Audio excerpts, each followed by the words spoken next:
하나님께서 주시는 생명의 말씀은 신약성경 마태복음 3장입니다. 3페이지 신약성경 마태복음 3장 11절부터 17절 교도하겠습니다. 나는 너희로 회개하기 위하여 물로 세례를 베풀거니와 내 뒤에 오시는 이는 나보다 능력이 많으시니 나는 그의 신을 들기도 감당하지 못하겠노라. 그는 성령과 불로 너희에게 세례를 베푸실 것이요 세례를 들고 자기의 팔아나를 정하게 하사 알곡은 모아 곡간에 들이고 쭉정이는 꺼지지 않는 불에 데우시리라. 이때 예수께서 갈릴리로부터 요단강에 이르러 요한에게 세례를 받으려 하시니 요한이 말려 이르되 내가 당신에게 세례를 받아야 할 터인데 당신이 내게로 오시나이까. 예수께서 대답하여 이르시되 이제 허락하라. 우리가 이와 같이 하여 모든 의를 이루는 것이 합당하지라 하시니 이에 요한이 허락하는지라. 예수께서 세례를 받으시고 곧 물에서 올라오실새 하늘이 열리고 하나님의 성령이 비둘기같이 내려 자기 위에 임하심을 보더니 같이요 하늘로부터 소리가 있어 말씀하시되 이는 내 사랑하는 아들이요 내 기뻐하는 자라 하시니라. 아멘.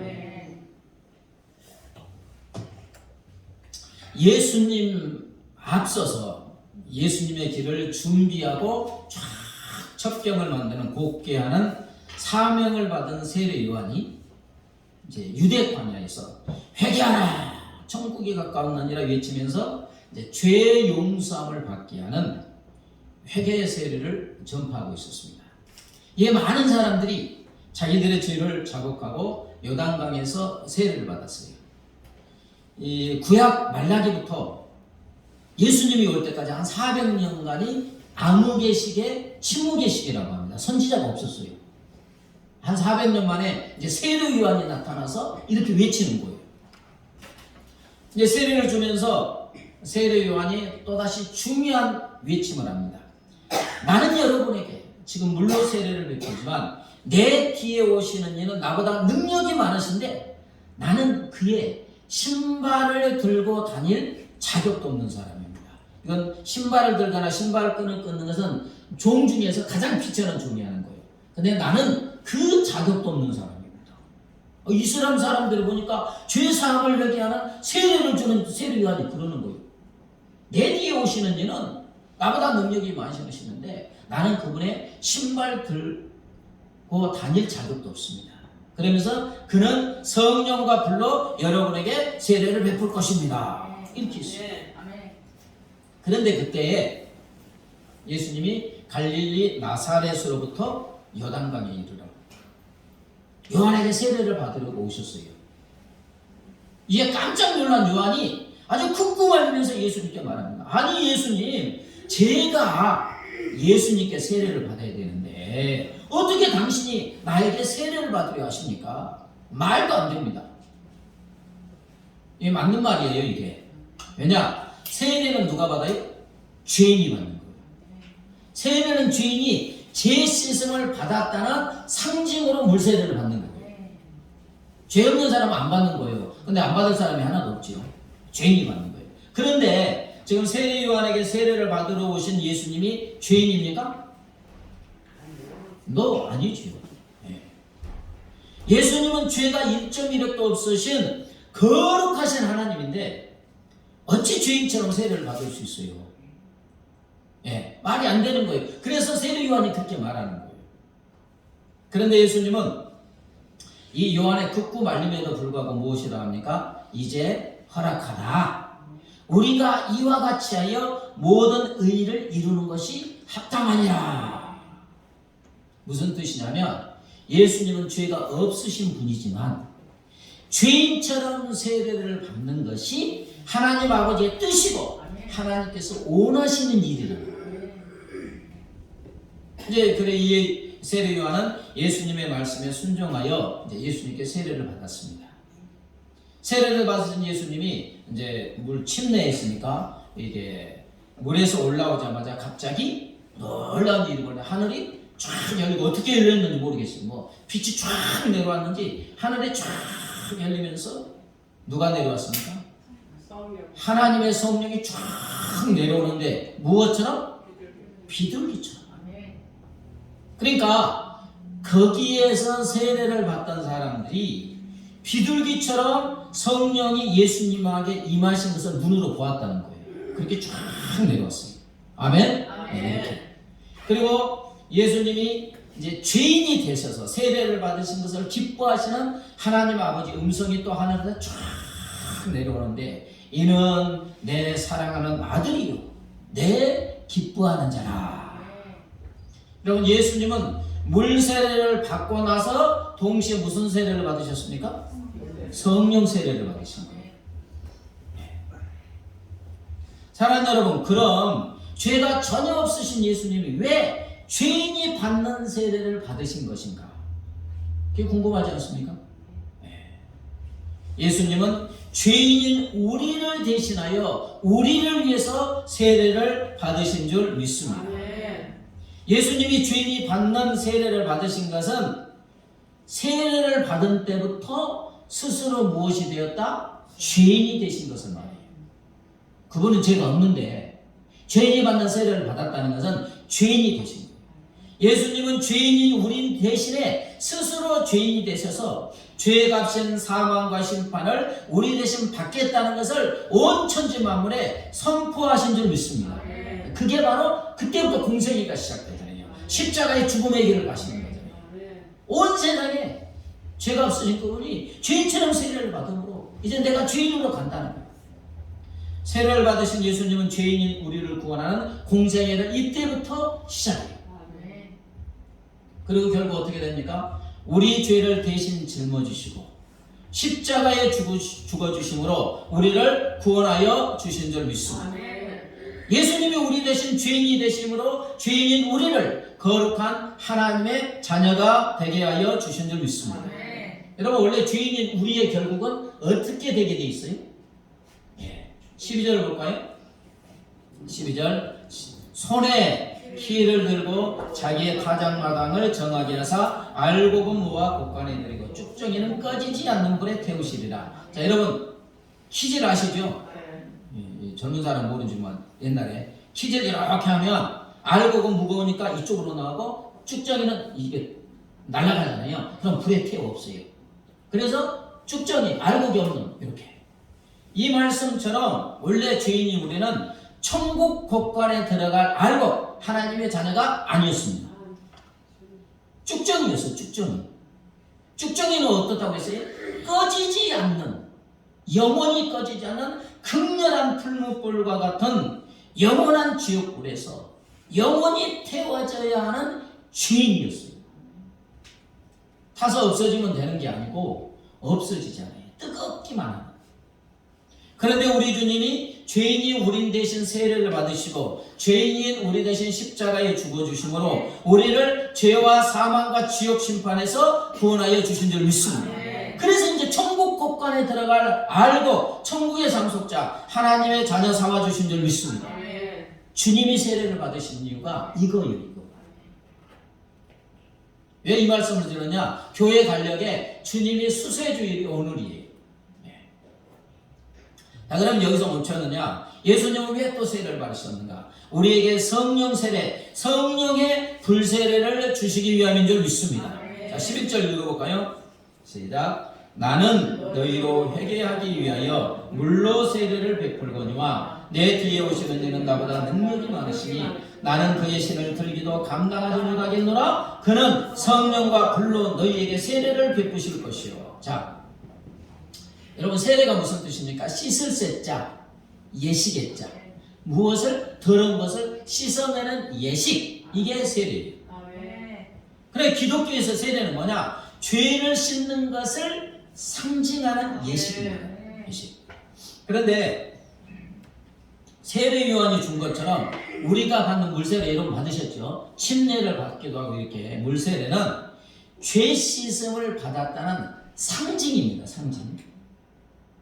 물세례가 실질적으로 우리 죄를 씻어내는 것이 아니라는 거예요.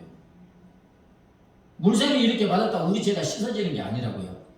그러면 뭐냐?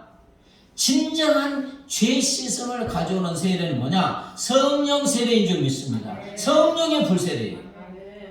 자, 오늘 또 그는 성령과 불로 너에게 세례를 베푸실 것이요. 예수님은 우리에게 성령과 불로 세례를 베푸신다고 하는데 여기서 성령과 불은 같은 말이에요. 불은 성령을 상징하잖아요. 바람도 성령을 상징하고 생수도 성령을 상징해요. 그래서 성령 세례, 불세례, 성령의 불세례 다 성령 세례를 말씀하시는 거예요. 그런데 이 약속대로 예수님은 우리에게 성령 세례를 베풀어 주셨습니다. 하늘로 승천하신 후 성령님을 우리 안에 보내주셨고 성령님은 지금 우리 안에 와 계시는 줄 믿습니다. 이것이 성령 세례예요. 불세례고 성령의 불세례입니다. 자, 성령님은 성령 세례를 받은 어디 안에 와 계신가? 우리 안에 지금 함께 하시는 줄 믿습니다. 이게 성령 세례예요. 그런데 성령님은 오늘 말씀에 무엇이라고 합니까? 불이라고 했어, 불. 자, 사도행전 2장에서 오순절에 이제 성령님이 제자들이 오셨을 때, 즉 성령 세례를 받았을 때 어떤 모습으로 왔습니까? 자, 사도행전 2장 2, 3절 한번 읽겠습니다. 시작. 호련히 하늘로부터 급하고 강한 바람 같은 소리가 있어 그들이 앉은 온 집에 가득하며 마치 불의 여처럼 갈라지는 것들이 그들에게 보여 각 사람 위에 하나씩 임하여 있더니 불처럼 불의 여처럼 갈라지는 것, 다시 말하면 불의 모습으로 오셨고 급하고 강한 바람 같은 소리, 강력한 능력의 바람처럼 오셨고 그리고 요한복음 4장 14절에는 영생하도록 솟아나는 샘물이라고 했어요.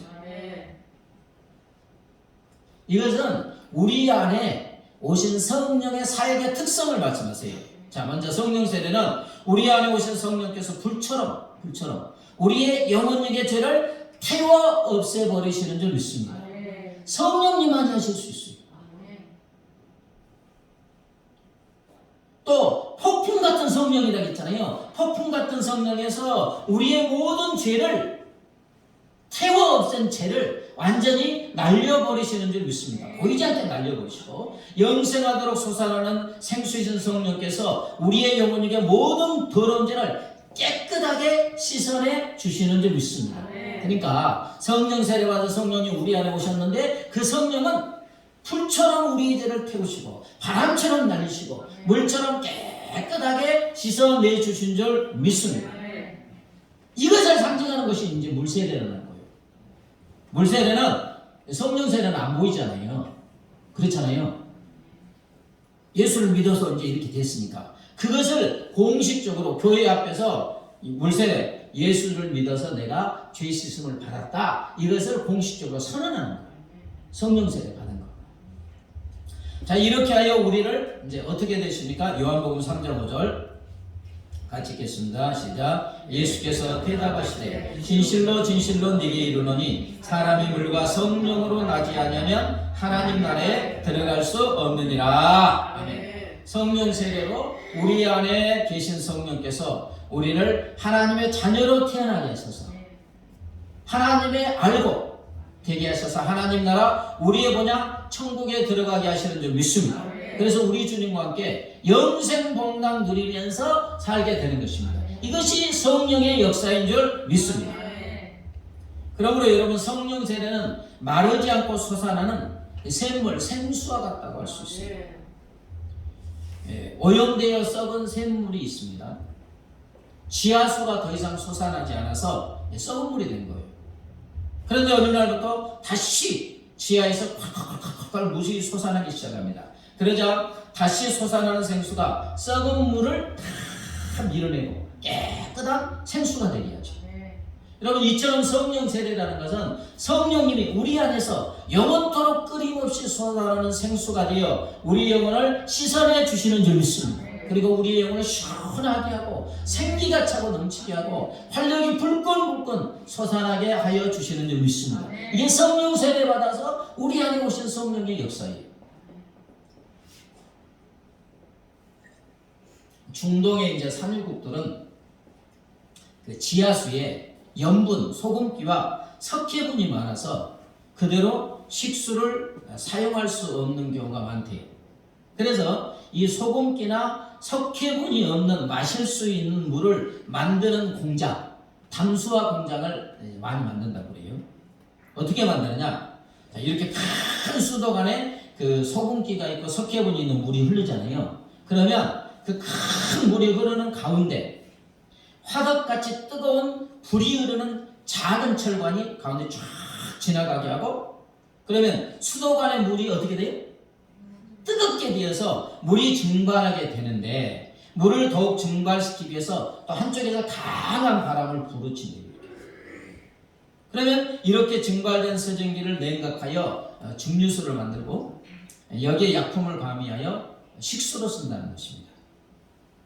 소금기가 있어서 짠물인 염수나 오염된 더러운 물이 아무리 깨끗한 식수가 되려고 해도 스스로 될 수 있어요?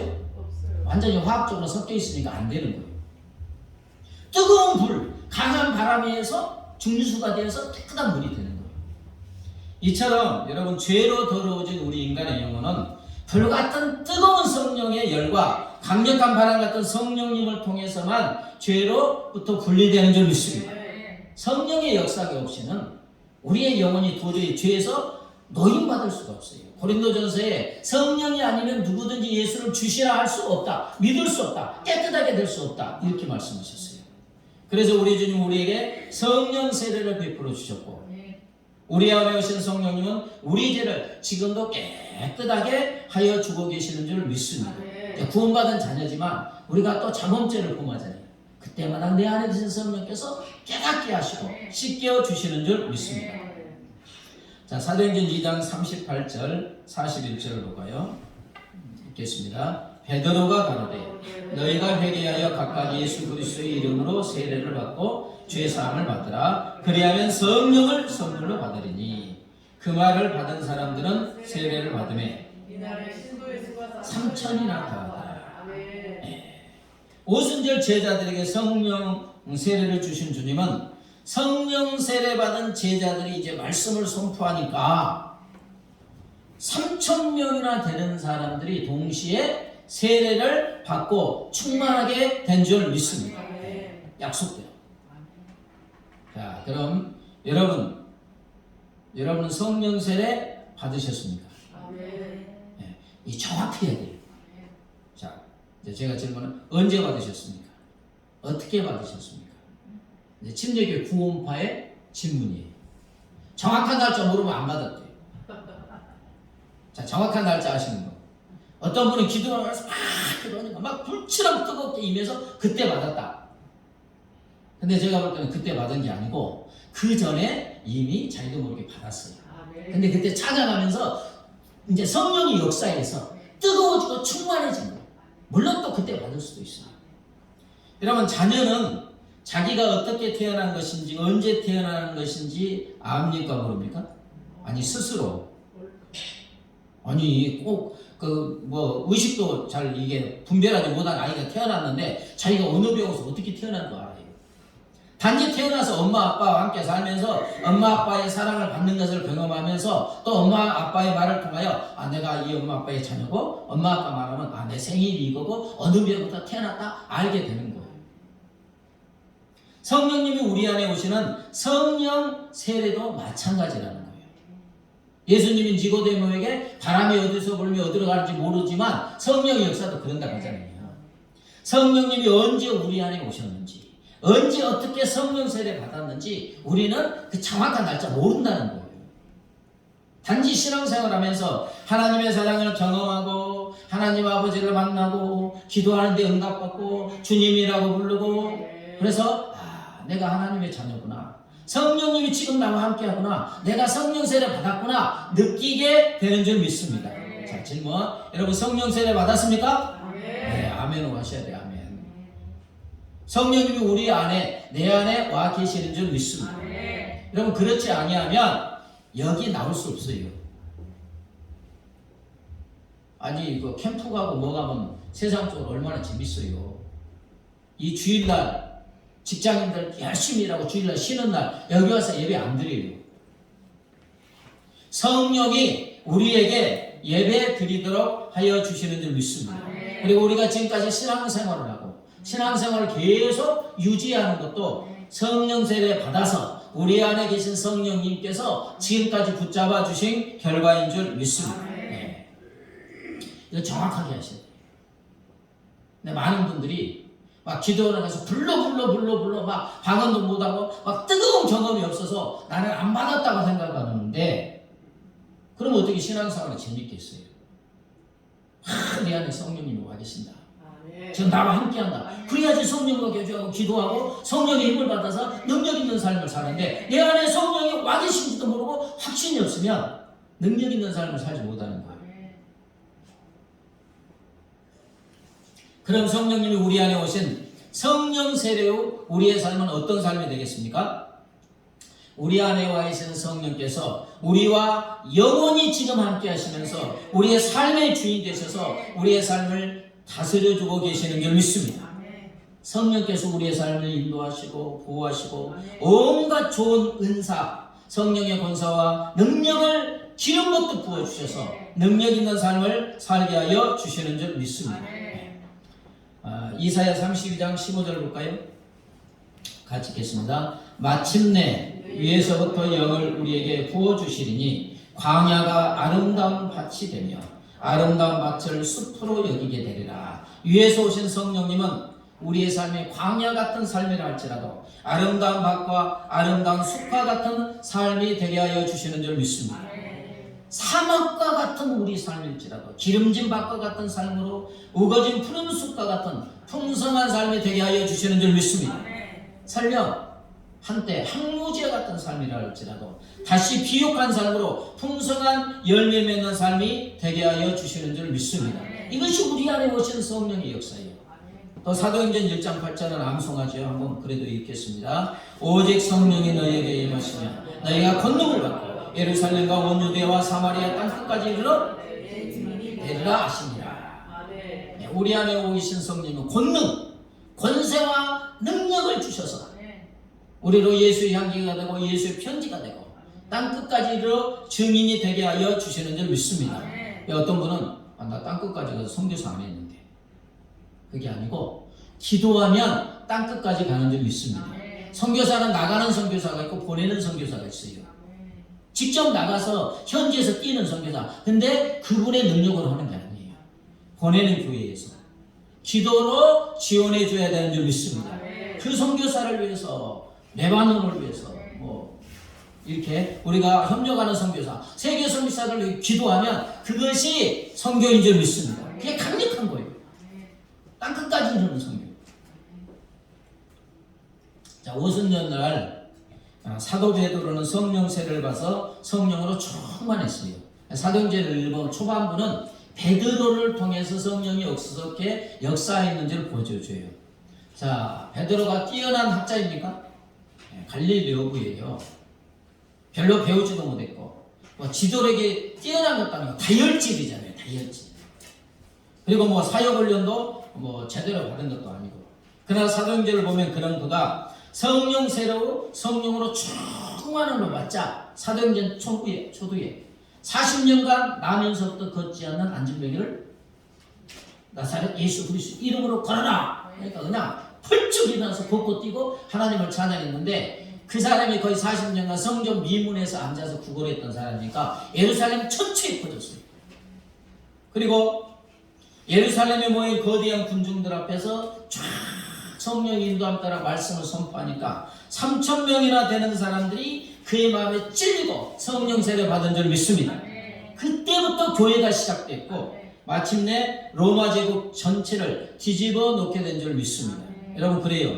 이것이 성령 세례를 받은 사람, 그래서 그 안에 계신 성령의 역사인 줄 믿습니다.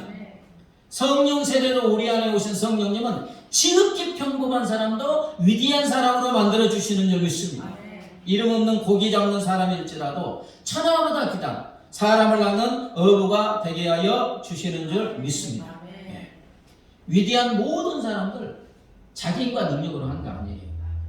우리가 얼마나 연약합니까? 나약합니까? 그러나 성령 세례 받아서 그 안에 계신 성령께서 그를 붙들어서 사용한 줄 믿습니다. 시카고에 사는 어네스트 티틀이라는 사람의 이야기인데, 그의 아내가 깊은 아마 불치병을 앓고 있었는가 봐요. 아내를 몹시 사랑했던 그는 이제 아내의 병상을 떠나지 않고 지켰지만 이제 믿는 사람이니까 많이 기도하고 정성에도 불구하고 아내가 숨을 거두고 말았습니다. 아내가 세상을 떠난 그날 밤 너무 충격을 받았는지 이 남자는 갑자기 자리를 박차고 밖으로 뛰어나갔습니다. 그리고 자신이 왜 그러는지도 모르고 마치 몽유병 환자처럼 밤새도록 미친 듯이 거리를 막 헤매고 다녔습니다. 날이 밝아서야 비로소 정신이 들어보니까 자신이 바로 어느 강가에 서 있는 거예요. 깜짝 놀라서 뒤로 물러나서 돌아보니까 그의 눈에 누가 보였느냐? 늙으신 아버지가 서 계시는 거예요. 그 밤 내내 늙으신 아버지가 아들이 미친 듯이 돌아다녔는데 그 힘든 노고를 끌고 어떻게 따라다닌 거예요. 그는 이제 이런 이야기를 하면서 성령님을 어떻게 표현했느냐? 성령님은 나의 아버지와 같습니다. 네. 성령 세례를 받은 우리 안에 계신 성령은 항상 우리와 함께하여 주시는 줄 믿습니다. 언제나 우리를 지키시고 보호하시고 인도하고 계시는 줄 믿습니다. 그렇습니다. 예수님은 죄인인 나를 대신하여 죄인처럼 세례를 받으셨고 십자가에서 죄인인 나를 대신하여 죽는 고난을 세례를 받으시고 나를 구원하여 하나님의 자녀 삼아주신 줄 믿습니다.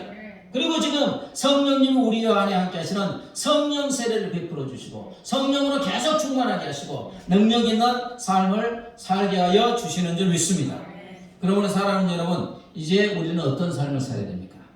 우리 안에 와 계시는 성령님을 우리 주인으로 인정해야 되는 줄 믿습니다. 주인으로 인정해야지 성령을 사모하고 성령님과 친밀한 동행의 삶을 살 수 있는 것입니다.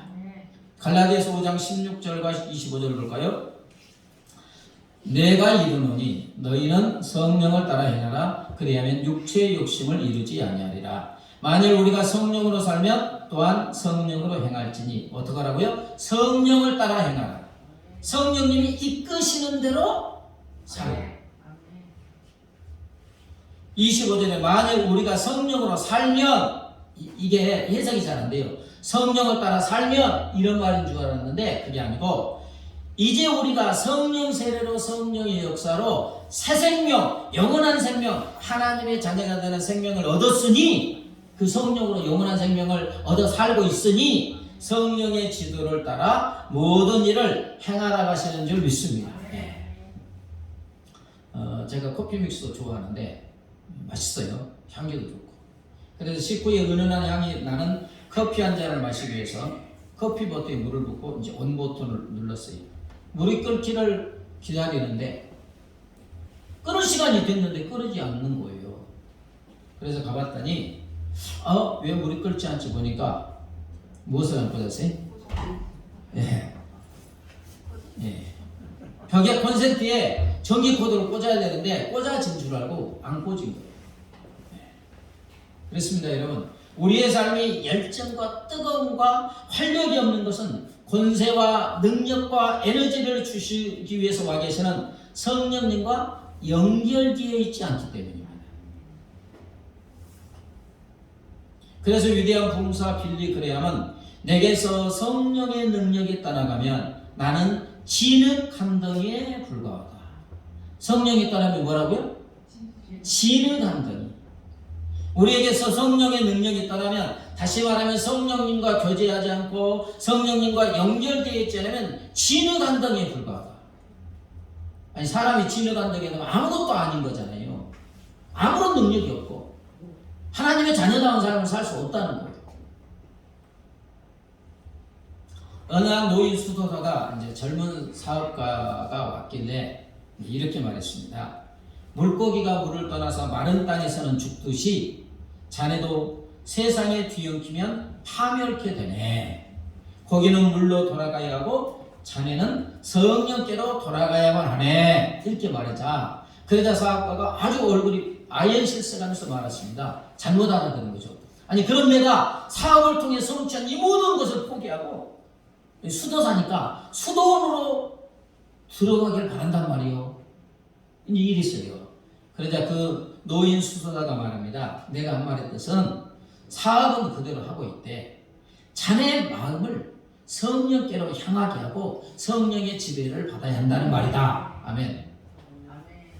우리가 교회에 와서나 삶의 현장에서나 내 안에 계시는 성령님과 연결되어 있고 지배를 받아야 될 줄 믿습니다. 그래서 부흥사 D.L. 무드는 당신 생애에 능력이 없는 것은 도우시는 성령님께 전적으로 맡기지 않기 때문이다. 예수님이 십자가의 죽음으로 하나님 우리에게 가장 좋은 분이 되시는 성령으로 세례를 주셨습니다. 그분은 바람같은 능력의 성령님이고 불같이 뜨거운 성령님입니다. 그러므로 우리는 이를 귀하게 여기고 우리 안에 내 삶의 주인으로 와 계시는 성령님께 우리의 마음이 항상하고 사모하고 그분과 교제해야 되는 줄 믿습니다. 아내의 히스토리, 남편의 히스토리라는 책의 제목이 다툼을 깨끗이 세탁하신 성령님. 이제 어느 아내가 자기 고백을 한 거예요. 이제 이 아내의 고백입니다. 불행히도 내게는 누구의 옷이든지 빨면 줄어들게 하는 재주가 있었다. 이게 세탁기나 이게 건조기에 넣지 않아야 되는데 그냥 안 가리고 넣는다는 거예요. 그래서 그냥 줄어들면 안 되는데 그렇게 줄어들게 하는 달란트가 있다. 그래서 직업상 일주일에 2, 3일을 출장을 다녀야 하기 때문에 결국 세탁 일은 남편 목이 되었다. 얼마 전 나는 순면으로 된 검은 바지 한 벌을 샀다. 그 바지는 줄어들면 절대로 안 되는 옷이었다.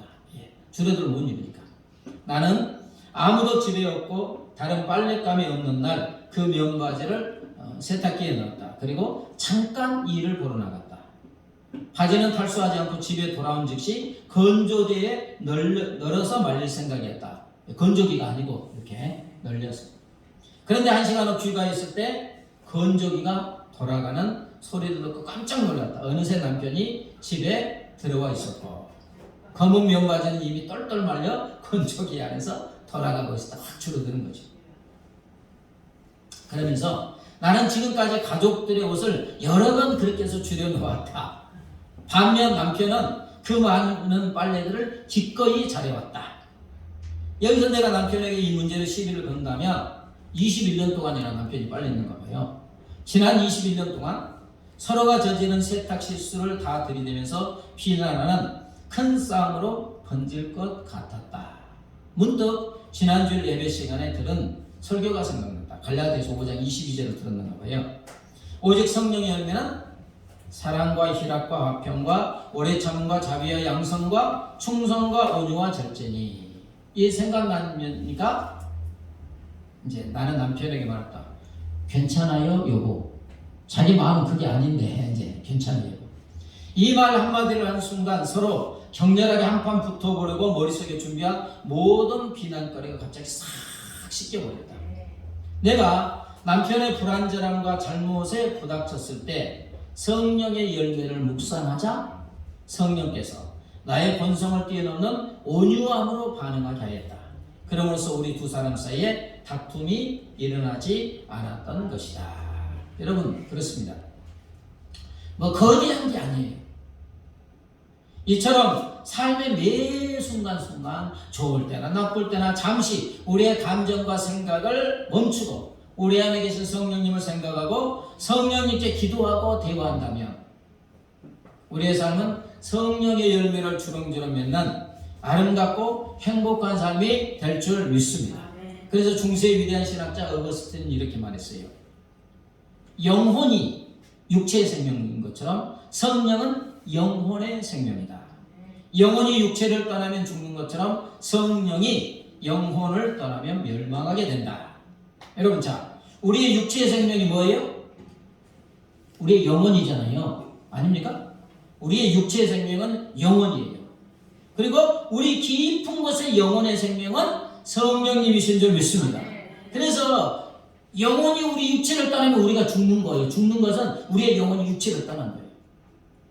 그 뜻이 성령님이 우리 영혼을 떠나거나 떠나시는 건 아니지만 침묵하신다면 성령님이 와 계시는데 역사하지 않고 침묵하는 것은 떠나가는 것과 같은 이치잖아요.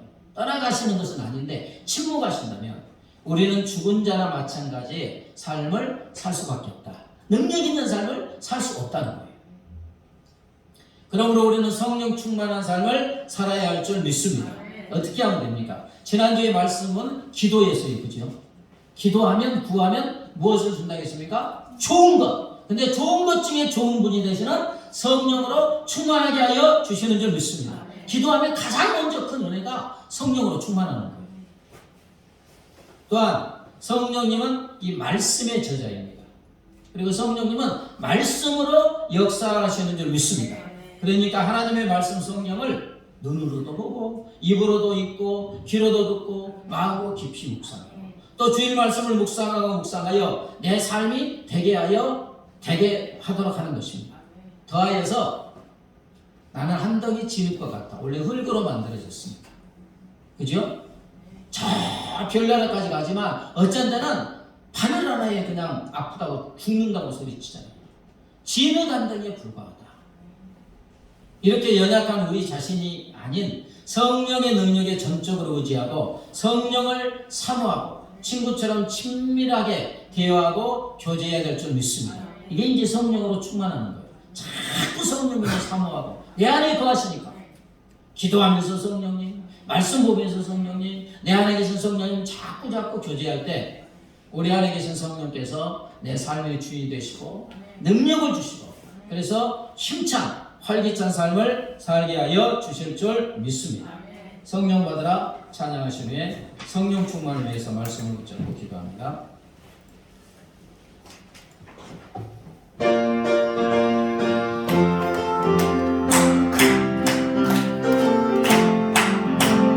성령 받으라 성령 받으라 예수 내게 말씀하소서 성령 받으라 성령 받으라 예수 내게 말씀하소서 할렐루야 성령 받았네 나는 성령 받았네 할렐루야 성령 받았네 나는 성령 받았네 은사 받으라 은사 받으라 예수 내게 은사 받으라 은사 받으라 예수 내게 말씀하소서 할렐루야 은사 받았네 나는 은사 받았네 할렐루야 은사 받았네 나는 은사 받았네 능력 받으라 능력 받으라 예수 내게 말씀하소서 능력 받으라 능력 받으라 예수 내게 말씀하소서 할렐루야 능력 받았네 나는 능력 받았네 할렐루야 능력 받았네 나는 능력 받았네 아멘 기도받으라 기도받으라 예수 내게 말씀하소서 기도받으라 예수 내게 말씀하소서 할렐루야 기도받았네 나는 기도받았네 할렐루야 기도받았네 나는 기도받았네 1절만 다시 성령 받으라 성령 받으라 예수 내게 말씀하소서 성령 받으라 성령 받으라 예수 내게 말씀하소서 할렐루야 성령 받았네 나는 성령 받았네 할렐루야 성령 받았네 나는 성령 받았네 합심하여 기도합니다. 하나님 아버지 감사합니다. 성령 세를 허락하여 주시면 감사합니다. 우리 주 예수님 거룩하신 예수님이 죄가 없으신 예수님이 죄인이 받는 아버지 세례를 우리 대신 받아주시고 우리를 위해서 세례를 받아주시고 십자가에서 고난의 세례를 받으시고 우리를 위해 죽으시고 우리를 구원하여 주시면 감사합니다. 할렐루야.